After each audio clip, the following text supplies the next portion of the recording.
ang kamatayan ni Yuki Tsukumo, ang kanyang final attack na black hole, ang sikretong curse technique ng nanay ni Yuji Itadori na si Kaori Itadori, at ang tunay na katawan nitong si Tengen. Ang lahat ng yan at iba pa ay tatalakay natin sa chapter na ito ng Jujutsu Kaisen. Ako si Updated Weeb at kung nagugustuhan mo ang ating chapter reviews ay siguraduhin mo nang nakalike, nakasubscribe at na-ring mo na ang bell button para palagi kang updated and notified tuwing magkakaroon tayo ng bagong chapter release reviews at para palagi ka na ring updated sa recent timeline ng Jujutsu Kaisen. Without further ado, mag-proceed na agad tayo sa kwento. Konting recap mula sa previous chapter ay nagsimula na nga ang 2v1 battle sa gitna ni Kenjaku laban dito kay Yuki Tsukumo at kay Choso, na kung saan ay nagtapos ang paglalaban sa paggamit nitong si Kenjaku ng kanyang mini Uzumaki na nag-pierce o nag-create ng isang napakalaking butas sa gitna ng tiyan nitong si Yuki. And now proceeding sa present chapter, which is chapter 208 ng Jujutsu Kaisen, may kita natin sa very first panels ang very continuation ng last na scene na nakita natin sa previous chapter, at ang title pa rin ng chapter na to ay Star and Oil Part 4. Dito ay makita natin ang para bang isang perspective na kung saan kitang-kita talaga natin ang butas sa tiyan nitong si Yuki Tsukumo, habang talagang nag-aalala ngayon itong si Choso dahil nga naman napaka-dire state na ngayon ng katawan nitong si Yuki, and anytime ay pwede na siyang mamatay kung hindi siya makagamit ng reverse curse technique. It was also at this moment nang ma-realize itong si Yuki Tsukumo na ang ginawa palang pagsamon nitong si Kenjaku ng kanyang cursed spirit ay hindi talaga for the purpose ng defense, kundi para itago ang kanyang iniipon na mini Uzumaki para nga ma-surprise attack niya itong si Yuki Tsukumo. And then dito ay hindi na binigyan itong si Kenjaku itong si Yuki Tsukumo ng pagkakataon para makarecover. But before mag-continue ang laban sa gitna ng mga karakter na ito ay nagkaroon na naman tayo ng flashback sa gitna ni Choso, ni Yuki Tsukumo at nitong si Tengen, na kung saan ay nasa loob sila ng parabang isang bar na kung saan ay umiinom itong si Yuki at itong si Choso, at si Tengen naman ay ang kanilang bartender, na parabang pinoportray dito na ine-enjoy na ng dalawang karakter na ito ang kanilang buhay bago pa sila makipaglaban kay Kenjaku, dahil parabang ine-expect na nila na hindi na sila magsusurvive at chine-cherish na nilang natitira pa nilang pagkakataon. At first, it seemed na parabang mag-e-enjoy ang dalawang ito sa pag-uusap sa isa't isa, subalit hindi yun ang case dahil dito ay magkakaroon ng napakalalim na drama habang pinag-uusapan nila ang kanilang buhay, especially itong si Choso. Nabanggit dito ni Choso na wala na daw siyang pakialam kahit na ano pa ang mangyari as long as mapatay nila ngayon itong si Kenjaku, since kapag patay na nga si Kenjaku ay wala nang isang napakalaking threat sa buhay nila and maaring hindi na sila kailangang magkaroon ng ganito pa kalaking mga problema. Sinagot naman siya nitong si Yuki Tsukumo habang sinasabing may iwan daw si Yuji Itadori. So sinabi niya dito na parang malulungkot si Yuji at wala na ding sense kahit manalo pa sila kay Kenjaku kung malulungkot din naman si Yuji at mag-isa na siya sa buhay. And this is where the feels starts coming in. Dito ay nagsimula nang pumasok ang drama sa kwento. Tinanong dito ni Choso itong si Yuki Tsukumo ng "Am I human?" na parang pinoportray na hindi niya na nakikita ang kanyang sarili kahit na half human, dahil kung tatandaan natin, ang death painting ay hindi pure cursed spirits kundi half human and half cursed spirits. Nabanggit ni Choso ang bagay na ito hindi as a literal na tanong, kundi para bang isang tanong na nagko-connote ng isang other meaning, dahil nabanggit niya dito na napakamaling desisyon daw ang ginawa niya sa kanyang buhay na nagdulot ng pagkamatay ng kanyang dalawang kapatid na si Echizu at si Eso. Nasabi ni Choso na dahil sa kanyang mga desisyon kaya namatay ang kanyang dalawang natitirang kapatid at maaaring si Yuji na lang ang matira matapos niyang mamatay. Maaring sabihin nyo na masyadong sinisisi ni Choso ang kanyang sarili, however, in some way or another, talagang para bang si Choso ang dahilan kung bakit namatay ang kanyang dalawang kapatid, dahil mas pinili nga naman niya na mag-side silang tatlo sa side ng mga cursed spirits. Hindi niya ginustong pumanig sa side ng mga tao na kung saan ay maaaring mamuhay sila ng malumanay. Dahil kung isipin din naman natin, kung lilipat sila sa side ng mga tao, hindi sila i-accept nito. Especially itong si Kechizu, dahil hindi talaga mukhang tao si Kechizu.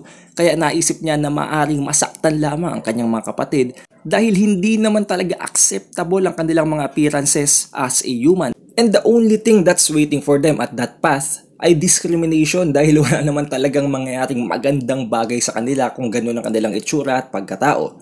Kaya mas pinili nitong si Choso, who is the eldest brother, ang desisyon na mag-side sa mga cursed spirit dahil pare-pareho lang sila ng mga itsura at walang discrimination na mangyayari. naisip niya na yun ang mas napakadali o ang masasabi nating pinakamadaling choice para sa kanya, na walang discrimination or anything else, but instead, kailangan naman nilang labanan ang mga Jujutsu sorcerers at kailangan nilang pumatay. But if you think of it naman, kahit naman mag-side sila sa side ng mga tao and sabihin natin i-accept man sila ng mga tao, still, magkakaroon pa rin sila ng punishment tulad ng punishment na nag-aantay kahit na hanggang ngayon kay Yuji Itadori sa Jujutsu Headquarters. So it's really a tough choice para kay Choso, but still naisip niya na mali ang kanyang desisyon na nagdulot ng pagkamatay ng kanyang mga kapatid at ngayon ay si Yuji Itadori na lang ang naiisa. Because of this, nasabi nitong si Yuki Tsukumo na dahil nga daw doon ay hindi na pwedeng mamatay itong si Choso dahil maiiwang mag-isa na talaga itong si Yuji Itadori at mas lalo lamang magiging lonely itong si Itadori, especially ngayong mga pagkakataon na ito na masyado siyang deeply depressed nang dahil sa ginawang mass massacre nitong si Sukuna sa Shibuya incident. But then Choso's reply was that masyado na siyang maraming napatay nang dahil nga sa kagagawan nitong si Kenjaku dahil nag-side nga siya sa cursed spirit side. Tulad na lamang ng napakadaming taong minasakir niya nang mangyari ang laban sa gitna ng mga cursed spirit laban kay Gojo Satoru. Na dahilan kung bakit naisip naman ni Choso na wala na siyang karapatang mabuhay pa. Meaning right from the start ay pinaplano na talagang mamatay nitong si Choso sa pakikipaglaban dito kay Kenjaku. Then po-proceed na tayo ngayon pabalik sa laban na nangyayari sa Star Corridor. Dito ay may kita nating may binubuo itong si Choso na isang parabang napakalaki or massive na blood disc na balak niya sanang itapon towards Kenjaku para nga naman mapigilan si Kenjaku sa ginagawa niyang atake kay Yuki Tsukumo na butas na ang tiyan na maaring ikamatay na ang susunod na damage na mai-intake. Bago pa man lamang maitapon or ma-launch nitong si Choso ang kanyang blood disc ay nakita niyang nakatingin sa kanya itong si Yuki Tsukumo habang may sinasabi. Sinabi niya na, "Choso, right here, right now, you have died as a curse, so live on as a human." Isang napakatatatak na line para sa buong kwento ng Jujutsu Kaisen na kung saan ay mapoportray kung paano tinatanggap or kung paano na-reach ng damdamin nitong si Choso si Yuki Tsukumo, which had made Choso naman so emotional habang siya ay ine-evict na sa Sunyata Barrier. Meaning, si Choso talaga ay magsusurvive at tanging itong si Yuki Tsukumo ang parabang matitirang sacrifice para i-hold back itong si Kenjaku as the fight goes on. Kaya it means na makikita pa natin si Choso sa pagpapatuloy ng kwento ng Jujutsu Kaisen. Whereas si Yuki Tsukumo naman ay mamamatay na actually at this point at ito na ang magsisilbing pagtatapos ng karakter niya. Habang unti-unting ine-evict ng Sunyata Barrier itong si Choso ay makita naman natin si Kenjaku naglo-launch na ng kanyang final blow dito kay Yuki Tsukumo, which has caused Yuki Tsukumo's bati naman para maputol into two na parang hinati niya talaga ang katawan nitong si Yuki Tsukumo within just one slash dahil nga na-weaken na ang katawan ni Yuki Tsukumo matapos niyang butasin ang abdomen nito gamit ang kanyang mini Uzumaki. We can see in this panel that Yuki Tsukumo's body was really split in half and torn into two. Kitang-kita naman nating magkahiwalay na ngayon ang kanyang upper body sa kanyang lower body. So I guess it means goodbye for Yuki Tsukumo na talaga, but then dito ay nag-appear na si Tengen, in-reveal niya na ang kanyang self finally. At parabang dito ay tumawa lang itong si Kenjaku habang sinasabing, "As I've expected," kamukha daw niya at parang nakikita niya or napoportray nitong si Tengen ang itsura nitong si Sukuna. Dahil kung papansinin natin, pareho silang may dalawang mata and pareho silang nagre-resemble ng cursed spirit rather than a human. At dahil sa panel na ito ay nabuhay din ang napakaraming theories na maaring may connection daw itong si Sukuna at si Tengen. Dahil kung iisipin natin, si Tengen ang foundation o ang founder ng Jujutsu techniques at si Sukuna naman ang gumagamit ng pinakamalakas na mga techniques as of now. And maaring ang dalawang ito ay naging master and student. It's just nasurpass na nitong si Sukuna itong si Tengen. Hence the reason kung bakit ganito na ang nangyayari sa kwento. But it turns out hindi pa actually patay si Yuki Tsukumo at this point at hawak-hawak niya ngayon ang binti or paa nitong si Kenjaku. Habang sinasabi naman nitong si Tengen kay Kenjaku na nag-serve lang daw siya as a distraction kaya siya nag-appear dito kay Kenjaku nang hindi inaasahan. At dito ay parabang naglo-launch na ng isang final destructive self-destruction technique itong si Yuki Tsukumo dahil makita natin napaka-immense na pressure ngayon ang nararamdaman itong si Kenjaku. Habang sinasabi naman ni Yuki Tsukumo na nagagamit lamang daw niya ang kanyang Wrath of the Stars ng may limit dahil sa density ng kanyang katawan. And ngayon, dahil wala ng kahit anong limit dahil mamamatay na din naman siya at hindi niya na kailangang limitahan ang paggamit ng kanyang Wrath of the Stars, it means wala nang limit ang kaya niyang i-add na density or mass sa paggamit niya ng kanyang curse technique.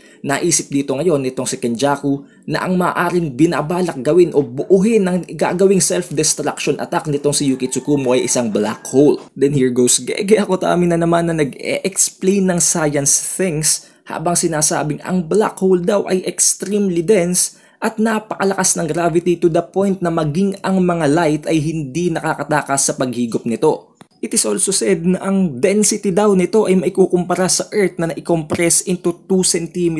Just think of that, kung gaano kalaki ang Earth na i-compress sa 2 cm lamang. Ganon kabigat or ganon katindi ang intensity at ang density ng black hole. Kung iisipin natin, isa din tong parang portrayal ng pagkamatay na talaga ni Yuki Tsukumo dahil kung iisipin natin, black holes are born from the death of stars. Kumbaga nabubuo ang black holes tuwing may mamamatay na mga stars. At kung iisipin natin, si Yuki Tsukumo ay isang star plasma vessel at siya din ay humahawak ng kanyang curse technique na Wrath of the Stars. So it means ngayong bubuo siya ng black hole, siguradong ikamamatay niya din talaga ito. Then here we go, kitang-kita natin bumubuo na talaga ng massive na black hole itong si Yuki Tsukumo habang sinasabi niya pa kay Kenjaku na just because meron daw abilidad itong si Kenjaku na i-manipulate ang gravity doesn't actually mean na kaya niyang kontrolin ang gravity at all. Dahil kung iisipin natin, kahit pa kaya niyang kontrolin ang gravity, still black hole is a black hole. And may kita natin sa sumunod na panel na ito na nawasak talaga actually ang buong Jujutsu headquarters kung hindi lamang sa ginawa nitong si Tengen na paggamit niya ng kanyang Sunyata Barrier. Masasabi natin na ang self-destruction black hole na ito ni Yuki Tsukumo ay ang pangalawa sa pinakamalakas na curse technique na nakita natin in the entire series, pangalawa lamang sa purple nitong si Gojo Satoru. Then after nang mawala ng black hole nitong si Yuki Tsukumo ay may kita nating nabutas na talaga ang entirety or ang upper layer ng Sunyata Barrier nitong si Tengen dahil may kita nating nasisinaga na ito ngayon ng araw. The only bad thing here is Kenjaku survived without any type of injury whatsoever na ipinagtaka naman nitong si Tengen kung bakit nga naman makakasurvive itong si Kenjaku sa isang napaka-massive na attack na black hole na iniwan nitong si Yuki Tsukumo. The thing is, it all comes down sa nanay nitong si Yuji Itadori na si Kaori Itadori na meron din palang sikretong curse technique which is anti-gravity mechanism. Sinabi niya dito na ang ginagamit pala niya kanina pa or sa mga previous na chapters nitong Jujutsu Kaisen na paglalaban nila ni Yuki Tsukumo at ni Choso ay hindi talaga actually isang literal na gravity manipulation kundi isang reversal ng anti-gravity system ng curse technique ng nanay ni Yuji Itadori who is Kaori Itadori. So it means ang nanay pala nitong si Yuji Itadori ay isang Jujutsu sorcerer na hindi lang actually isang low class na Jujutsu sorcerer kung hindi isang upper echelon class ng Jujutsu sorcerer dahil isang napakatinding abilidad nga naman ng anti-gravity system. So it also means na maaring maging ang lolo ni Yuji Itadori ay mayroon ding kakayahan na gumamit ng Jujutsu. Which might be the reason kung bakit napili nitong si Kenjaku ang pamilyang Itadori upang gamitin sa kanyang mga plano. But still, hindi naman yun sapat para masabi natin kaya niyang i-counter ng ganun kadali ang black hole na iniwan ni Yuki Tsukumo. Kaya nasabi dito nitong si Kenjaku na ginamit daw niya ang kanyang domain expansion sa kanyang sariling katawan para may improve at para maging mas effective at mas malakas ang anti-gravitational system na kanyang curse technique. Ngayon dito sa parteng ito para bang isang napakalaking kaguluhan or parang plot armor na lang ang nangyari para makasurvive ang final villain na ito na si Kenjaku. But still, accept na lang natin kung anong binibigay nitong si Gege Akutami since wala din naman tayo magagawa. But it was such a disappointment at this point.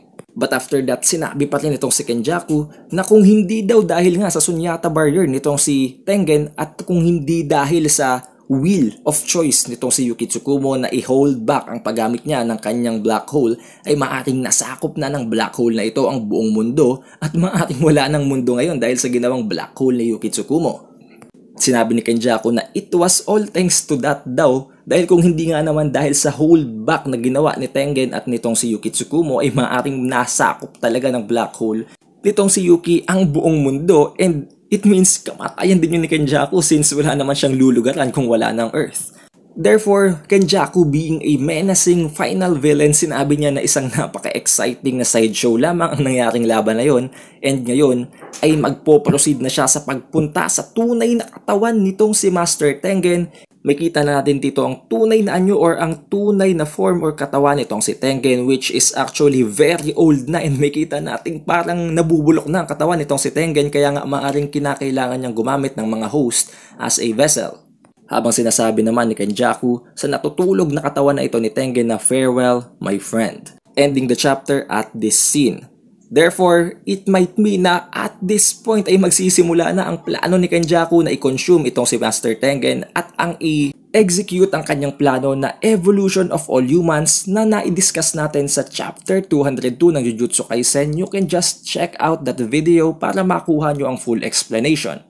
But overall, isang napakagandang chapter na naman mula kay Gege Akutami, and surely at the next chapter release ay hindi magpo-proceed ang kwento sa scene na ito, kundi sa ibang perspective naman na nagte-take place sa loob ng Culling Games na maaaring pabalik kay Yuta Okutsu dahil matagal na nating hindi nakikitang mag-appear si Yuta Okutsu sa previous chapters, or maaaring pabalik sa grupo nitong si Megumi Fushiguro, ni Takaba Fumihiko, ni Yuji Itadori at ni Angel, na ngayon ay maaaring katapat na ang forces ng USA or ng iba pang mga nation na kinausap nitong si Kenjaku upang i-kidnap o i-apprehend ang mga Jujutsu sorcerers para sa kanilang experiment.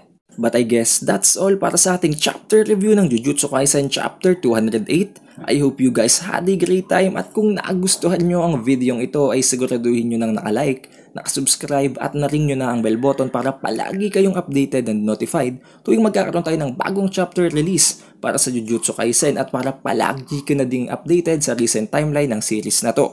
Muli, ito si Updated Weeb, and I'll see you on the next one.